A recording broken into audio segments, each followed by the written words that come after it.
Police Week is coming up next week, and that means Guam's men and women in blue are celebrating the services they provide to the community, also exhibiting what they do, show you how you can be part of protecting our island family, and also honoring those who have passed on, giving their lives in the ultimate service of Guam. Sergeant Paul Tapao is here, and happy early Police Week, by the way. I know this is a time-honored ceremony for you and your brethren. Yeah, absolutely. Thank you. You know, for the past week and a half, we've been preparing for this event, and you know, with our sports event, and of course our shooting competition and our proclamation signing that happened just this past Friday.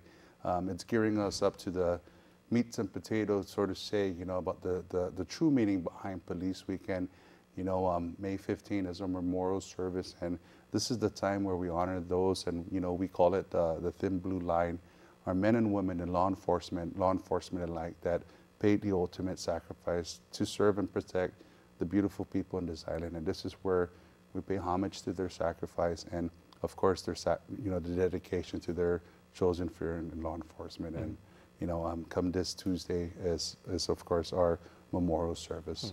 What does it mean to be a Guam police officer specifically? Because you know, so many people here, they grow up here, they go to school together, we play together as kids, and then you know, you wind up being literally someone who has a badge, has a gun. You're expected to go around and maintain the peace. And I know people who've been in GPD for 25, 30 years and everything. You know, and you've said many times before, it's not a job, it's a calling. Yeah, it's a calling, it's a career. And like what Uncle Ben told Peter Parker, you know, with great powers comes greater responsibility. And you know, I like that. I think I speak for all our officers from the lower rank to the upper ranks. You know, once you don the badge, you know, there's a greater calling, there's a greater responsibility, and you know, we've held and we continue to hold our passion for our chosen profession in law enforcement to the highest standards.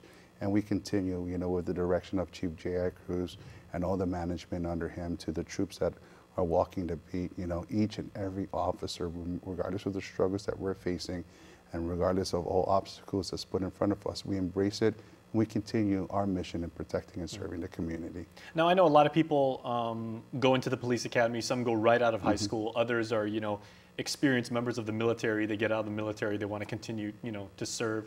Some people just have that, you know, it's in them. They have, you know, some people are really gung-ho, as they call it. But what type of character and what type of Guamanian actually makes an ideal Guam police officer? It takes a special person. You know, you got to have the right mindset. You got to have an understanding and the compassion for people to know that they are reaching out to you for guidance. They are reaching out to you for answers. So you got to have that certain trait and that certain characteristic. And it's really important that you understand it, because you're going to grow and you're going to learn in this profession and how to become that better public servant.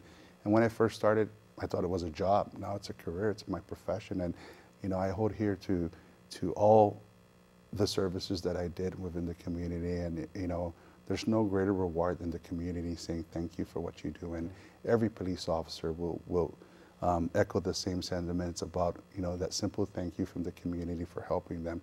That's pretty much all we need and all we ask. And the job continues, because this week's Crime of the Week shows us how we can help you to continue to do your job. Yes, absolutely. You know, it's unfortunate we have to segue into the Crime of the Week, and this is an armed robbery that happened at the Island Fresh Mart in Chalampago. All right, let's find out what we can do, help our friends in the central part of Guam. The Guam Police Department is seeking help from the community in reference to an attempted armed robbery at Island Fresh in Chalampago. Now, the preliminary investigation suggests that on Monday, April 30, at around 8 in the morning, an employee with Island Fresh was attending to her cash register when a man armed with a crowbar entered the store and demanded cash from the register. The cashier then focused her attention towards an employee in attempts to draw attention towards her. The male suspect immediately noticed the interaction, which prompted the suspect to walk out of the store. The suspect was seen entering a beige Toyota Camry and driving southbound on Route 4, Talankan-Sutasi in Chalampago. The suspect was only described as possibly Chamorro, between 30 to 40 years of age, having a slim build, and was last seen wearing a t-shirt, shorts, and slippers. If anyone has any information about this crime or any other crime, you can call our 24-hour hotline at 477-HELP, that's 4357, or submit a tip online at guam.crimestoppersweb.com. All calls will remain completely confidential, and a cash reward of up to $1,000 could be paid if the information provided leads to an arrest and a grand jury indictment. Your call does make a difference. All right, Sarge, let's go ahead and end this segment by, you've got some recognition to give out. Yes, absolutely. This is Police Week, but a big part of Police Week is always giving back to Guam. It's not like, let's have a bunch of barbecues, let's have some fun, events, let's kick back for the week and everything. You guys actually work really, really hard during Police Week. Yeah, absolutely. And, the hardworking men and women in the department, it's only fitting that we recognize our Police Officer of the Year, which was bestowed on Police Officer 2, Keon Pangilinan. Our Supervisor of the Year goes this year to Police Officer 3, John Taikwenko. Our Manager of the Year goes to Lieutenant Steve Amagwin from the Aganya Precinct. Our Civilian Volunteer Police Reserve for the year goes to Rochella Paris. And of course, without our backbone, our civilian employees who help us and who support us in every ways in our endeavor.